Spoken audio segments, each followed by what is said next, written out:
Welcome to 99 TV. Journalist and jurist మాజీ RTI commissioner doctor Vijaya Babu గారు వీటాక్స్ కార్యక్రమానికి స్వాగతం. సార్ నమస్కారం సార్. సార్ ఇప్పుడు తాజాగా ఇది ముఖ్యమైనటువంటి చాలా ఉత్కంఠభరితంగా అందరూ ఏదో చూస్తున్నటువంటి west Bengal Tamil Nadu polling start అయిందండి. West Bengal first phase, Tamil Nadu అన్ని నియోజకవర్గాలకి జరుగుతున్నాయి. తమిళనాడులో దాదాపుగా కూల్గానే జరుగుతుంది సార్. ఆల్మోస్ట్ 80% దాటిందని తెలుస్తుంది అక్కడ పోలింగ్. కూల్ పోలింగ్ అని కూడా అంటున్నారు. తర్వాత వెస్ట్ బెంగాల్ మాత్రం అనుకున్నట్టుగానే ఊహించినట్టుగానే చాలా అల్లర్లు భయంకరంగా జరిగాయి సార్. అయితే అంత అల్లర్లో కూడా 90% ఓటింగ్ ఇప్పటిదాకా ఇప్పుడు మనకి అందుతున్న సమాచారం ప్రకారం. సో 16 జిల్లాల్లో పోలింగ్ జరుగుతుంది. 152 నియోజకవర్గాలకి వెస్ట్ బెంగాల్లో 3.60 కోట్ల మంది ఓటర్లు, 1478 మంది అభ్యర్థులు. సో ఇప్పుడు మమతా బెనర్జీ నేతృత్వంలో టీఎంసీ, అలాగే సువేందు అధికారి, అలాగే దిలీప్ ఘోష్ వంటి నేతలు తోటి బీజేపీ. సో చాలా హోరాహోరీగా జరుగుతున్నటువంటి దీంట్లో ముఖ్యంగా హింసకి బాగా విపరీతమైనటువంటి హింస జరుగుతున్న నేపథ్యంలో అసలు వీటిని ఎలా చూడాలంట? భారతదేశంలోనే వెస్ట్ బెంగాల్ రాష్ట్రానికి చాలా ప్రత్యేకతలు ఉన్నాయి.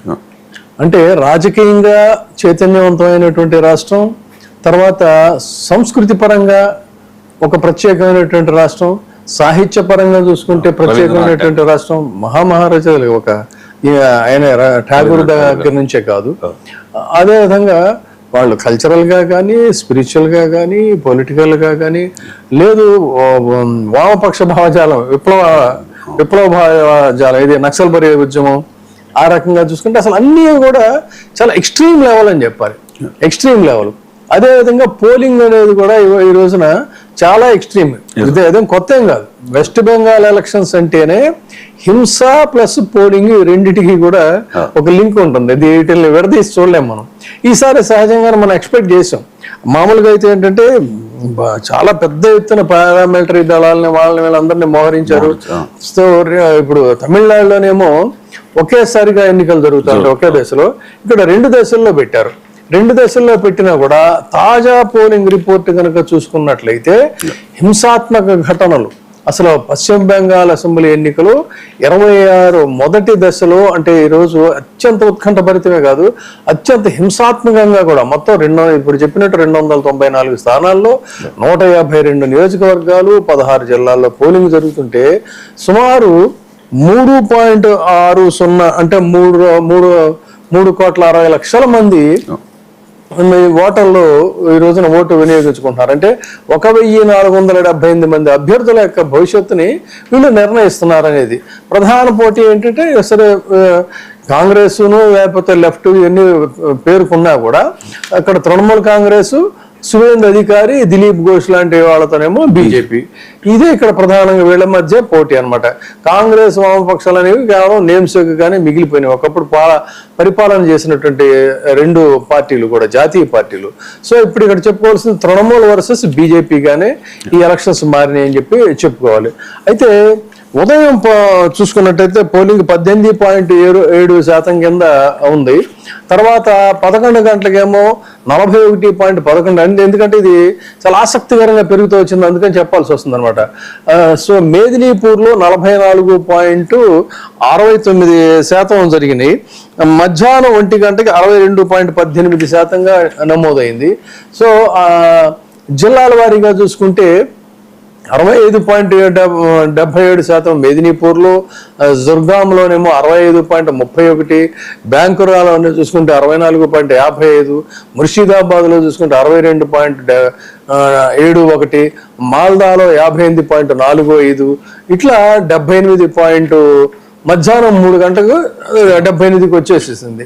అంటే గ్రాడ్యువల్గా వీళ్ళు పెరుగుతూ వచ్చారు. సో ఇక్కడ దక్షిణ దినాజూర్ ప్రాంతానికి చూసుకుంటే 81.49 స్థానంతో టాప్ లో ఉంది అక్కడ. అంటే పోటీగా అక్కడ పోలింగ్ జరిగిందని చెప్పాలి. సో భారీగా అక్కడ బెంగాల్ ఓటర్లు తమ చైతన్యాన్ని చూపించారు.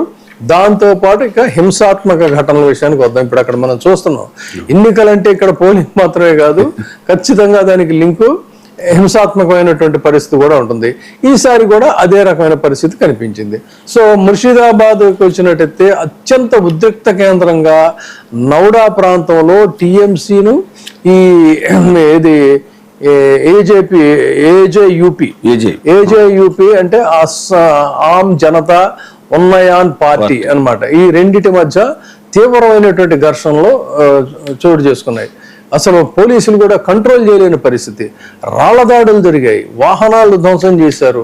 తర్వాత కొన్ని చోట్ల అయితే ఏంటంటే నాటు బాంబులు కూడా విసురుకున్న పరిస్థితి, క్రూడ్ బాంబులు విసిరిన ఘటనలు కూడా నమోదయ్యాయి. ఒక మహిళలకు సైతం గాయాలు తగిలిన పరిస్థితి.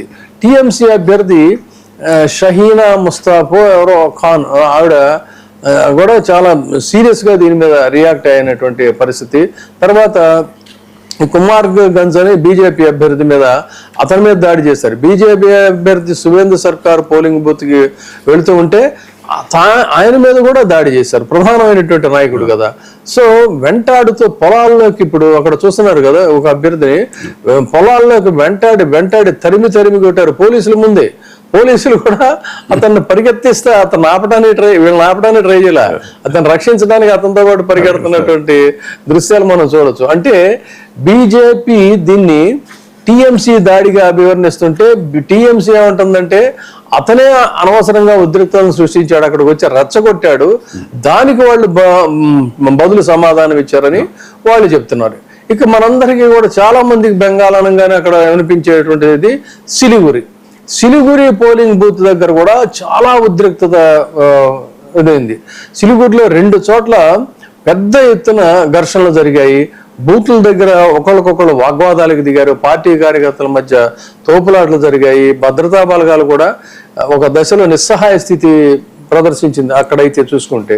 సో ఈ విధంగా ఇంకా హరిశ్చంద్రపూర్కి వస్తే, హరిశ్చంద్రపూర్లో కూడా టీఎంసీ క్యాంప్ ఆఫీసును ధ్వంసం చేశారు అక్కడ వీళ్ళు బీజేపీకి సంబంధించినటువంటి.